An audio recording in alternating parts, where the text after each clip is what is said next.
Ya, selamat pagi guys. Assalamualaikum warahmatullahi wabarakatuh. Terima kasih sudah mampir di channel saya. Perkenalkan, saya Faisal Nur Hidayat.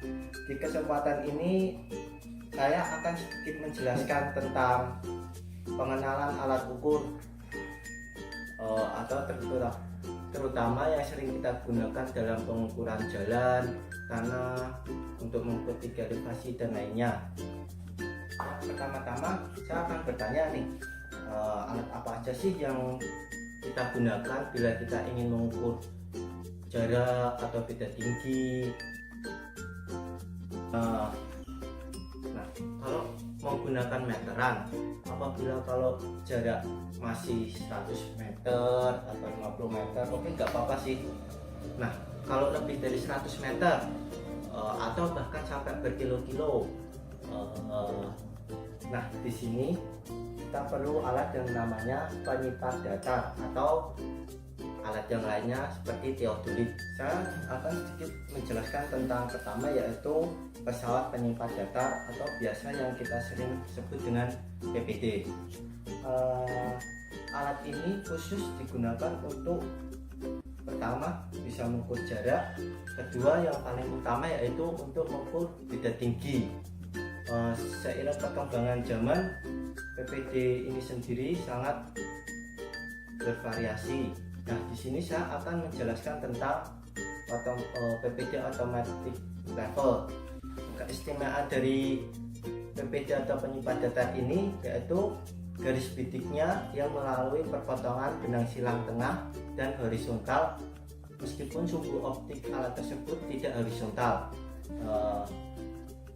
Alat ini hanya mendatarkan bidang nivå kotak melalui 3 skrup.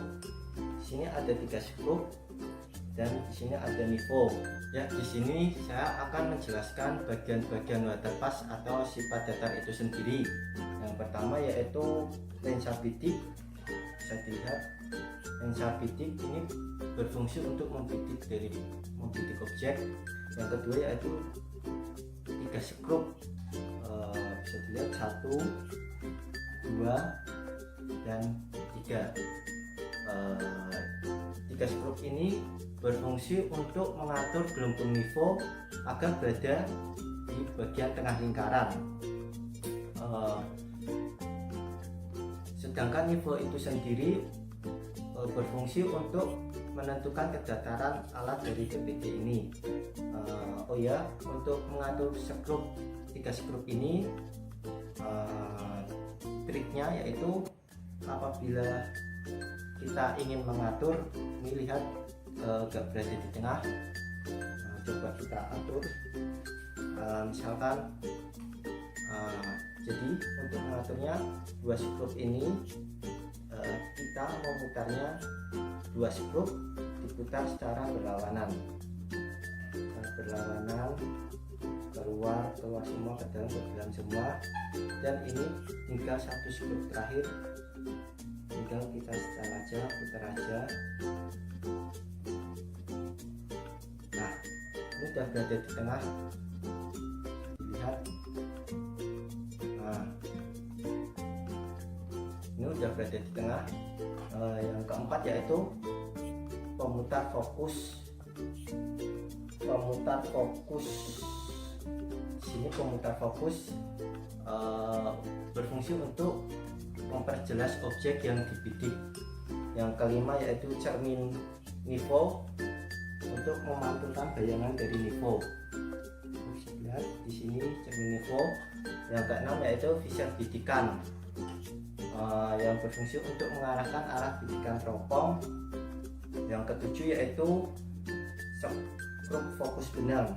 Bisa dilihat di sini ada skrup, bisa diputar skrup fokus benang untuk memfokuskan bidikan benang yang ada di dalam lensa. Terus yang ke-8 yaitu skrup penggerak horizontal. Di sini sama skrup penggerak horizontal untuk menggerakkan secara halus arah bidikan, arah horizontal ya. Kita bisa lihat ini, kita putar dia akan bergeser. Yang ke-9 yaitu plat dasar, yang berfungsi untuk landasan tripod. Ini plat dasar. Yang ke-10 yaitu bodi teropong atau badan teropong. Yang ke-11 yaitu rumah lensa. Yang ke-12 yaitu skala gerakan sudut horizontal. Di sini kita bisa lihat kalau ingin mengukur sudut. Yang ke-13 yaitu nomor seri alat di sini. Yang kedua ini saya akan menjelaskan tentang alat kedua yaitu theodolit. Saya di sini gak ada sampel contoh alatnya, saya akan menjelaskan saja.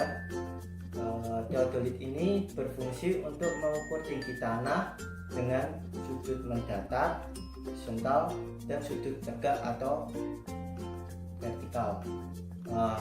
Theodolit ini berbeda dengan waterpass yang tadi. Kalau waterpass atau penyepat datar yang tadi hanya bisa digunakan untuk sudut mendatar saja. Yang kita perlu ketahui dari theodolit ini yaitu si theodolit ini bisa mengukur sudut dengan sampai satuan detik. Theodolit ini bisa digunakan untuk mengukur. Theodolit ini bisa digunakan sebagai waterpass, sebagaimana sudut vertikalnya tinggal diatur menjadi 90 derajat. Fungsi dari theodolit ini yang pertama yaitu untuk mengukur sudut ketinggian tanah. Yang kedua bisa untuk menentukan sudut siku-siku dari pekerjaan fondasi. Yang ketiga yaitu mengukur ketinggian suatu bangunan gedung bertingkat. Keempat yaitu bisa untuk mengamati sudut arah lintas matahari. Yang kelima yaitu bisa kita gunakan untuk mengukur poligon atau mengukur luas suatu bangunan. Yang keenam yaitu kita bisa membuat pemetaan situasi atau peta lokasi yang mendetail. Bagian-bagian theodolit ini yang pertama yaitu pengarah kasar, berfungsi untuk membantu pembidikan, yaitu membantu mengarahkan teropong ke target secara kasar. Yang kedua yaitu klem penguji vertikal, untuk menguji teropong agar tidak dapat digerakkan secara vertikal. Yang ketiga yaitu penggerak halus vertikal, untuk menggerakkan teropong secara vertikal ke arah sumbu objek secara halus. Yang keempat yaitu tempat baterai berjumlah 4 buah dengan jenis baterai A2. Yang kelima yaitu klem penguji lingkaran horizontal, untuk menguji badan pesawat agar tidak dapat diputar secara horizontal. Yang keenam yaitu penggerak halus lingkaran horizontal, untuk menggerakkan teropong horizontal ke arah lampu ukur atau objek secara halus.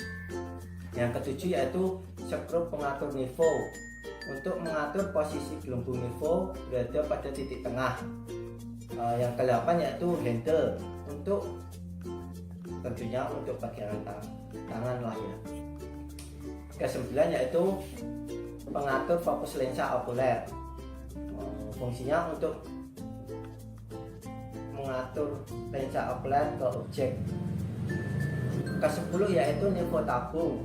Nivå tabung ini untuk menyetel posisi sumbu pesawat secara horizontal dan dapat diatur dengan 3 skrup penyama rata yang di bawah tadi. Yang ke-11 yaitu display dan papan tombol, untuk membaca skala lingkaran vertikal dan horizontal yang bisa muncul sampai satuan detik. Yang ke-12 yaitu nivå kotak, berfungsi untuk menyetel posisi sumbu berada di posisi vertikal. Yang ke-13 yaitu plat dasar bawahnya, untuk bertumbuhnya pesawat theodolit. Yang keempat yaitu lensa verticalizing, untuk melihat dan memposisikan sumbu berimpit dengan titik berdirinya pesawat atau titik tertentu bumi. Yang ke-15 yaitu klem pengatur fokus benang, untuk memperjelas benang pada lensa, benang atas, benang tengah, atau benang bawah.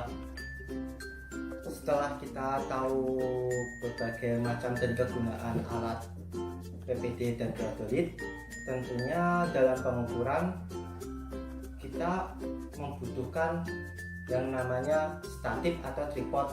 Nah, di sini saya mempunyai untuk statif atau tripod. Saya jelaskan. Yang pertama yaitu ini bagiannya, di sini ada kaki statif. Yang kedua di sini ada skrup penyetel yang berfungsi untuk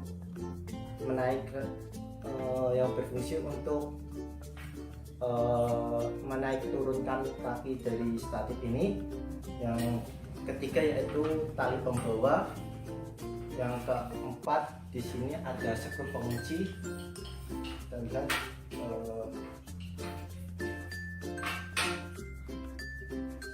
dalam sini ada skrup pengunci. Ini dia skrup pengunci.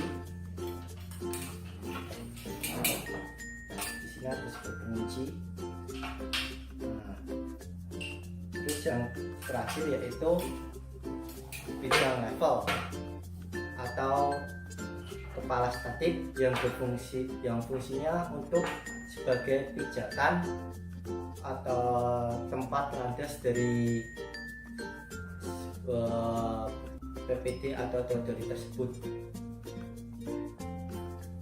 Cara pemasangan statif ini pertama yaitu letakkan statif di atas titik yang akan didirikan pesawat, kerjakan skrup kaki statif, terus tarik kepala statifnya sampai ketinggian yang dikehendaki, lalu pencetkan lagi skrup penyetelnya. Terus yang selanjutnya buka kaki statif. Diusahakan kaki statif ini dengan tanah membentuk sudut 60 derajat dan membentuk segitiga sama sisi, dan injak kaki statif supaya lebih bisa berpijak di tanah. Dan yang terakhir yaitu upayakan lubang skrup pengunci tepat di atas titik center point. Mendirikan teodolit dan statif, tapi kurang wajar kalau kita tidak menggunakan unting-unting. Nah, di sini unting-unting atau lock berfungsi untuk menegakkan ketinggian alat dengan titik pedoman. Ketinggian alat dengan titik pedoman yang ada di bawahnya. Unting-unting ini atau lock bisa disebut dengan bandul. Nah, bandul alat ini cukup sederhana, di mana terbuat dari besi yang ujungnya dibuat runcing. Untuk alat yang terakhir yang kita gunakan untuk pengukuran yaitu rambu ukur atau bisa kita sebut dengan bak ukur. Dalam pengukuran diusahakan memegang alat ukur ini harus tegak lurus dengan titik yang diukur. Ini kita bisa lihat ya angka-angka yang kita ukur. Ini sangat simpel, gak usah bingung lah. Ini oke. Saya akan ajari cara membacanya, yaitu bisa kita ketahui ini ada titik-titik kotak. Itu maksudnya yaitu di sini ada titik-titik hitam, putih, hitam, putih, dan E. Jadi setiap sela ini itu sepanjang 1 cm. Jadi di sini ada satu kotak 1 cm, kotak kedua yaitu 1 cm, dan selanjutnya hingga jumlah 10. 1, 2, 3, 4, 5. Di sini ada 6, 7, 8, 9, dan terakhir 10. Cara membacanya dari bak ukur tersebut yaitu misal benang tengah kita berada di angka 0,7. Benang tengah berada di angka 0,7. Sedangkan Oh ya, perlu kita ketahui untuk pengukuran ini terdapat rumus, yaitu benang atas dikurangi benang bawah itu hasilnya harus sama dengan 2 kali benang tengah. Nah, jadi misal kita dalam pengukuran yaitu benang atas kita dapat hasil 0,78 di sini misal. Nah, 0,78 dan benang tengahnya kita mendapatkan hasil di 0,7 di sini. Seharusnya dalam pembacaan di benang bawah harus berada di angka 0,62 di sini tepatnya. Cukup sekian penjelasan tentang pengenalan alat ukur dari saya. Di sini saya berharap jangan merasa malu, minder, atau tidak bisa dalam menggunakan alat ukur ini sendiri. Saya juga berpesan jangan lupa kita terus belajar, karena ilmu akan kita bawa sampai tua nanti. Nah, tetap semangat, jaga selalu diri Anda, jaga keluarga Anda, dan akhirnya saya pamit undur diri. Wassalamualaikum warahmatullahi wabarakatuh. Salam engineer.